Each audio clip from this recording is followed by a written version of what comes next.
Hello, welcome. In this video, I'm going to be migrating an email account from Microsoft 365 into Google Workspace. I'm going to be showing you how to set up both the source and target endpoints, and then using the Migration Wiz product from BitTitan, we will go ahead and migrate all of that data across. I'll show you it live and happening. We'll show you how it appears on the target and what we need to do to get that configured and done. So let's just jump straight in. Let's have a look at the source environment.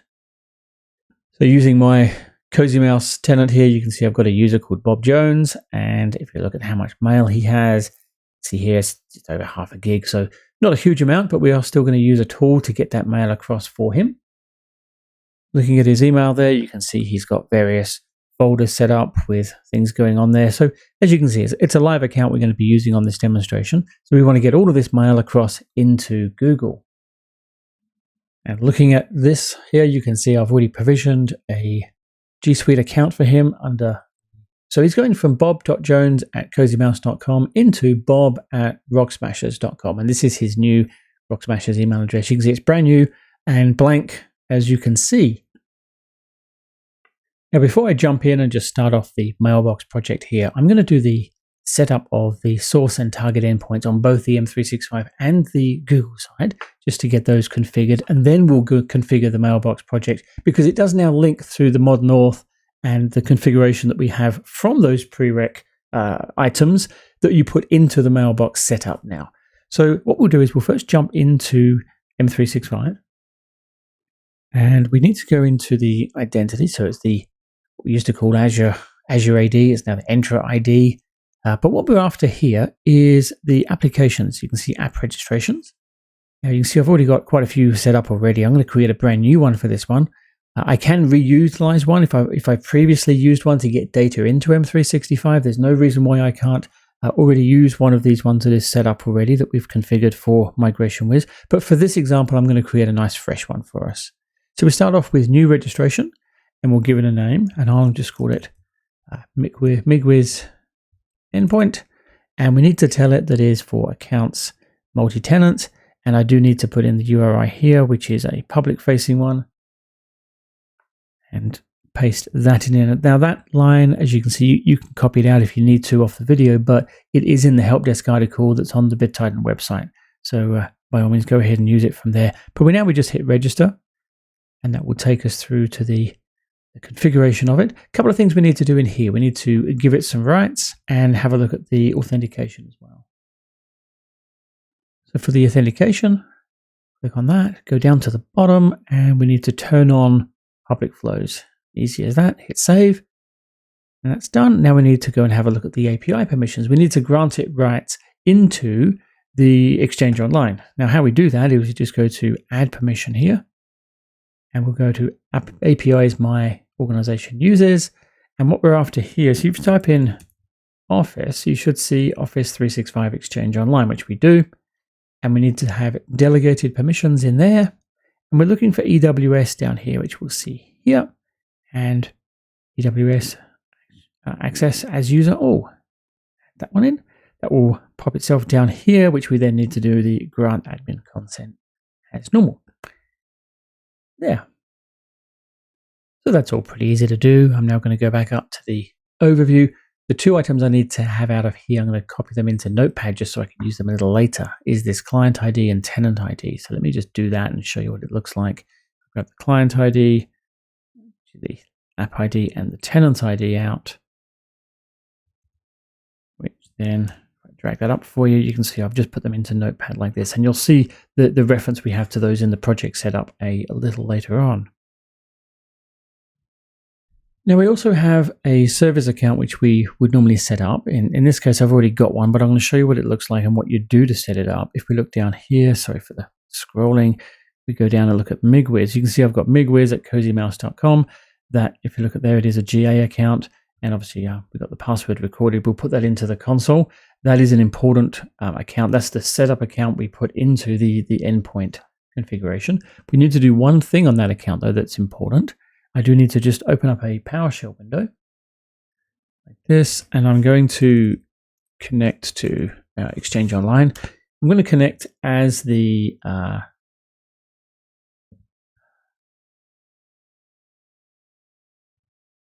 There's something on it. Just like this, I'm going to connect to Exchange Online like that and log in with my other admin account I have there. Like that. Now, I do need to tell the back end of the Exchange Online system that the Migration Wiz account is allowed to impersonate users and get the information out of their account. Being a global admin is not enough to access people's mailbox to that extent. So how we do that is two commands. I'm going to put them up in here so you can see them. And there you go. Now, this first one, when I run this one, first off, it is going to give me an error. I'm expecting that because we've already run it on this organization. So as you can see here, the error I'm getting, this operation is not required. Organization is already enabled for customization. But if you haven't done that before, obviously that's an important step you need to do. But the second command here, what it does is it allows the user, the MigWiz at cozymouse.com, that service account we had, to have application impersonation rights in that management assignment. So if we run that now, you should drop it back and you can see that's done it. If you get this here looking like this and not an error, obviously it has taken effect, which is clearly good in this situation. So that's done. So really on the source side now, we are set up. We are ready to go to get the information out of the M365. We do need to do some things on the Google side now to allow it to write data into the Google infrastructure. So here you can see I've already got a login into the admin center. That is the one we will need to refer to shortly, but we need to go into the console.developers.google.com. So let's start a new window and do that. So, and it'll want us to reconfirm our identity, which we'll do there. You can see now this is all of the APIs and the back end for the system. So we want to create a new project. You can see I've already got projects and things on the go here from previous ones, but we want to create a brand new one for this example. So we're going up to, as you can see here, dropping that down, you'll get the resource. We can say new project, and give it a new one. So I'm going to call it M365 to Google, and the organization and location are good. They're just the top level of the account. So we'll go ahead and create that. And that's done here, and I will go and select that project. It's important we go into the correct one, obviously. Now, in the APIs and the setup here, what we need to do is we need to go to off the menu, enabled APIs, we need to go to the library, because we need to tell it what APIs we want to bring in. So the ones we're going to be after 5 of them: the calendar, the Gmail, contacts, people, and the admin SDK. So what you do, each one of those in turn, if we just type in, say, Google Calendar, start to type it, it'll finish it for us. We need to go in there and click on that and hit enable. So we need to do that for each of them. So I'm just going to do that in front of you so you can, just for completeness, so you can see it doing it all. But once you can see it's added that in, good. We need to go to library again, grab another one, which will be Gmail API on there, enable that.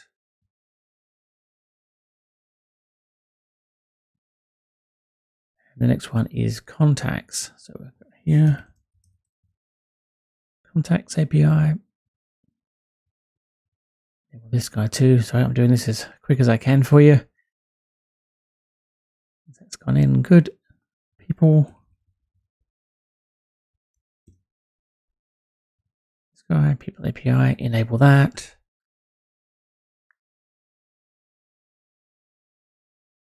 And lastly, it's going to be the admin SDK. This guy. Enable that. Good.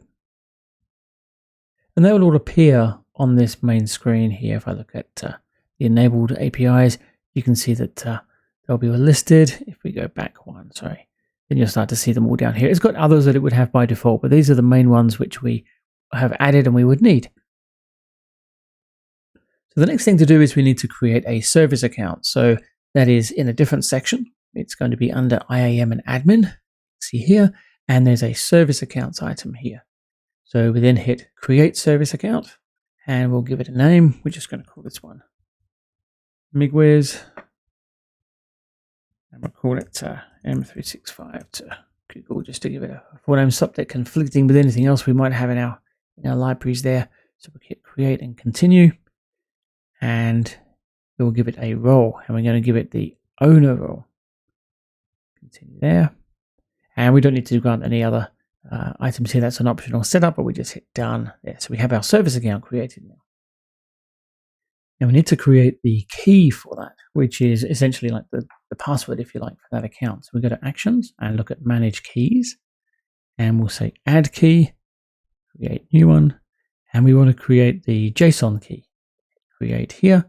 And what that'll do is it will just drop it into our downloads. You can see that's done there. So we'll close that. Now the last step on this is we need to bind that this service account with those keys into the APIs that we were talking about before. We need to actually tell this particular account that is allowed to access those APIs that we've set up in the project.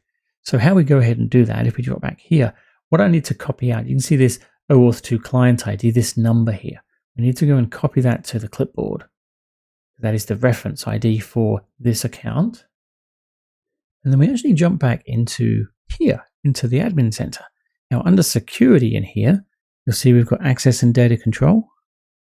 And what we're looking for is API controls. And down here, manage domain-wide delegation. So click on that one. And this is where it talks about this binding that I was mentioning before. And those are the ones we've got set up on previous projects. So we're going to, for this one, we'll say add new. And we give it the client ID. Now that's the item we just copied out there. So that was that number. And we need to put in the OAuth scopes.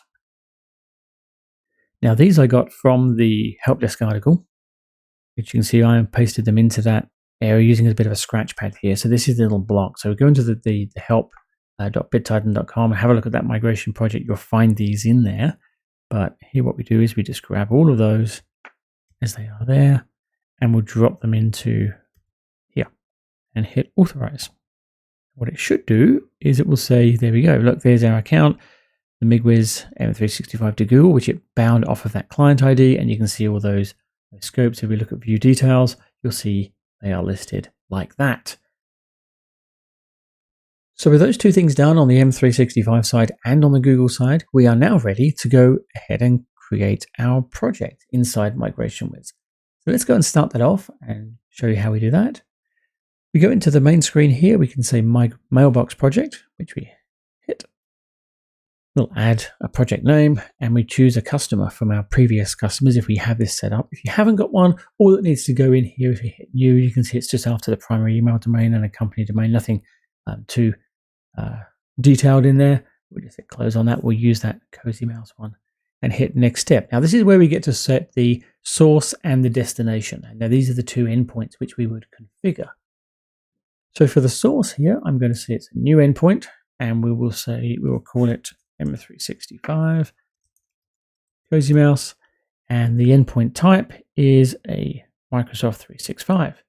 Now it's asking for the credentials, and this is the that migwiz at cozymouse.com, that service account that we set up previously. So we'll put those details in there and hit add, and there we go. Now, oh, no, we don't need to do that. Thank you. Now, this is the reference I was talking about. This is a recent change inside Migration Wiz. If you haven't seen this before, no longer do we set up these items in the advanced options. It asks us for them on the project setup now, which is why you'll notice that I captured this information quite early on in the piece, because I knew we were going to need this, right? So let's now grab those items there and we'll just paste them in. I'm just taking it straight off the clipboard there that we had set up. Okay, good. We'll just actually make that a little bit bigger. And we'll hit next step. That should take us now into the Google side, which is the destination. Once again, we'll say new for the endpoint. We'll call this one, I'll call it Smashes Google. And the endpoint type, and it has to be the G Suite Gmail API. That's an important one to choose. Now here, I am going to grab that JSON file that we downloaded earlier, which is that one there, after selecting that. And then it needs to know the super admin username, which we'll just type in, which is obviously just my admin account that I use on that G Suite tenant. So now we hit add, and you can see those details are all set, and we'll hit save and go to summary.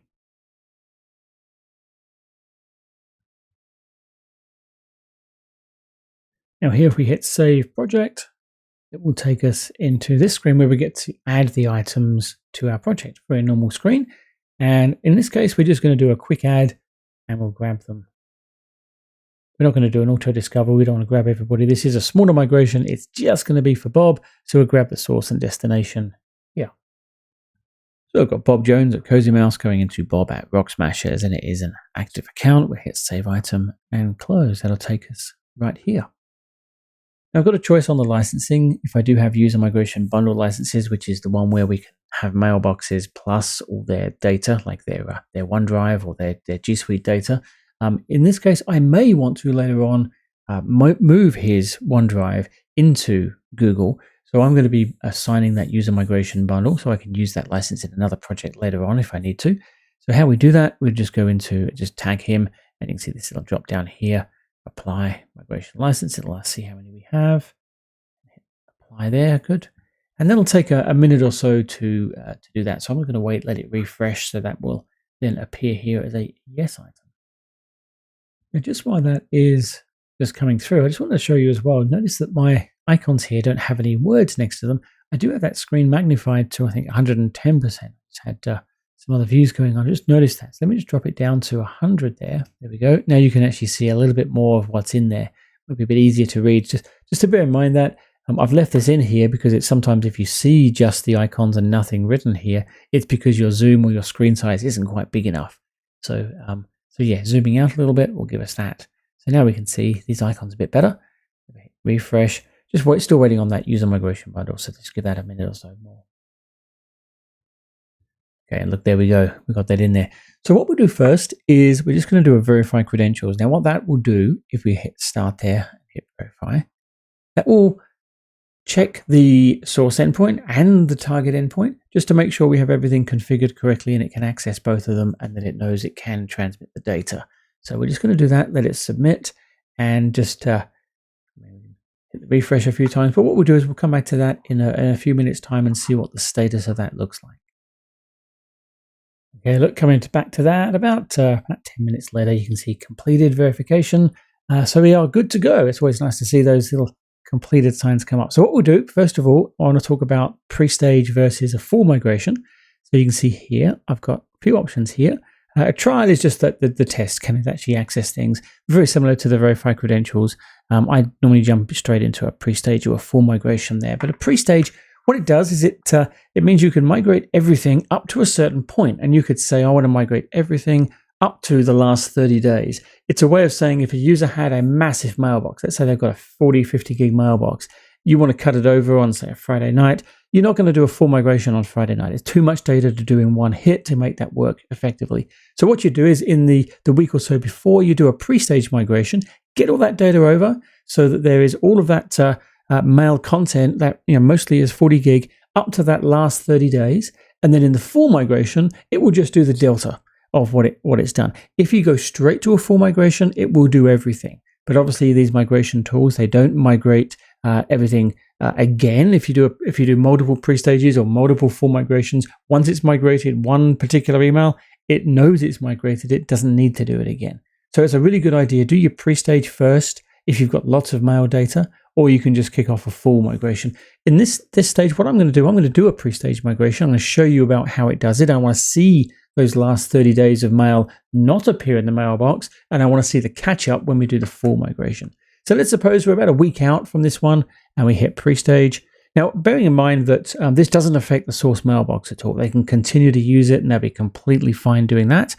So this is quite a seamless task to do. They won't even notice it's happening. So what we do here is we'll say mail from 30 days ago. You can specify a time if you want. I mean, if you could put in 2 days ago if you wanted. But normally what I would choose is a 30-day ago item, and you can see it's just doing mail. Now remember that pre-stage will not do contacts, calendars, and all of that because they're pretty small. They can just do those in the full migration anyway. So really we just choose mail and we'll choose 30 days and we'll hit start migration. And that will hit there. You can see that's submitted. So we can go monitor that target inbox and see what that is looking like. But we should see mail turn up relatively soon inside Bob's Gmail account. That's good. After a refresh, we can see it's completed its pre-stage. It's migrated, as you can see, about 116 meg of data. Now, if we have a look at his mailbox, we'll see, looking at that, it's done everything from January 5 backwards. If I scroll down here, you can see there's all the mail, which is great. There's lots of junk mail. This is a test account. We signed up for some junk mail, so there's a lot of it. But that's really the effect we wanted. I want to see the data come in up to here, today being February 4.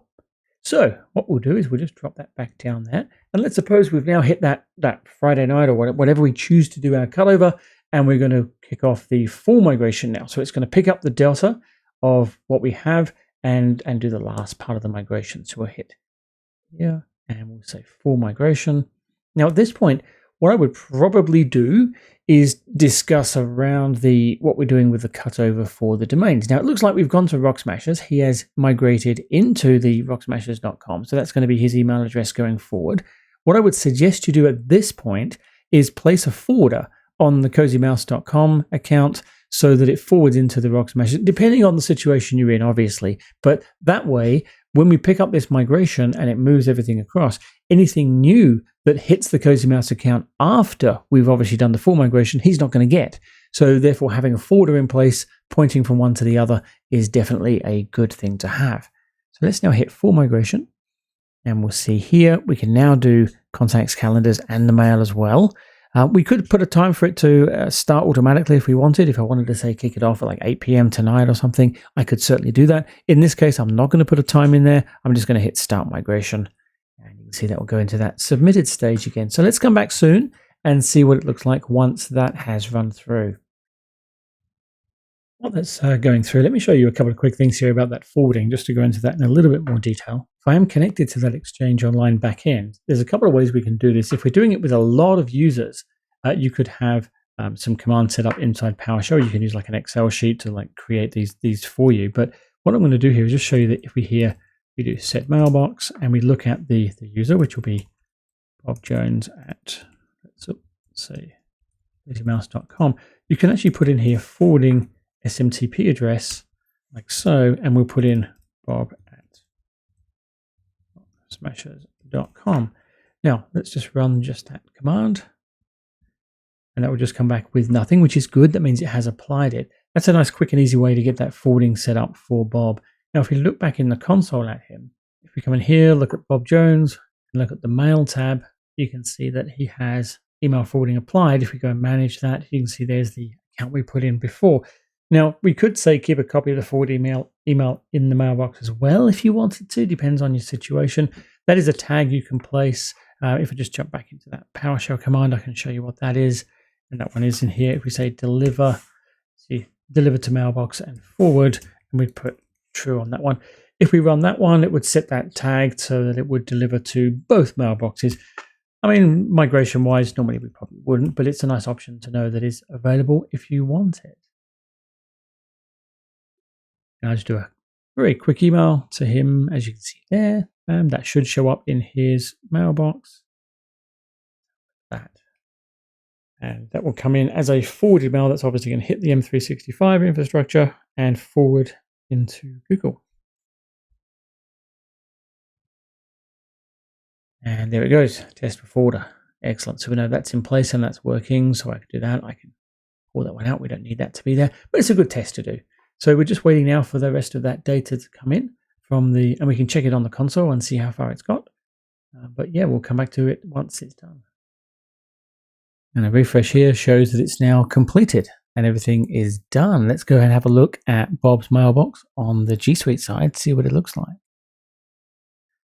Okay, so it looks like we've got, current mail going down, as you can see, from today, February 2nd, going backwards. And also what it's done, notice down here as well, it's converted what we had as our folders into labels. So you can see in any folder that we had, like see Fox News there, and I just put some filters in to sort of create these out like this. But you can see what it's done. It's created labels for the folders that existed inside M365. And jump back up to here, we'll see all of that as well. So really, that gives us a complete migration of that mailbox into Google. I certainly hope that helps you on your migration journey from 365 into Google. Thank you for watching. Please do subscribe to the channel. Always appreciate it when you do. It's Mark here, the Cloud Geezer, and I will see you on the next one. Thank you very much.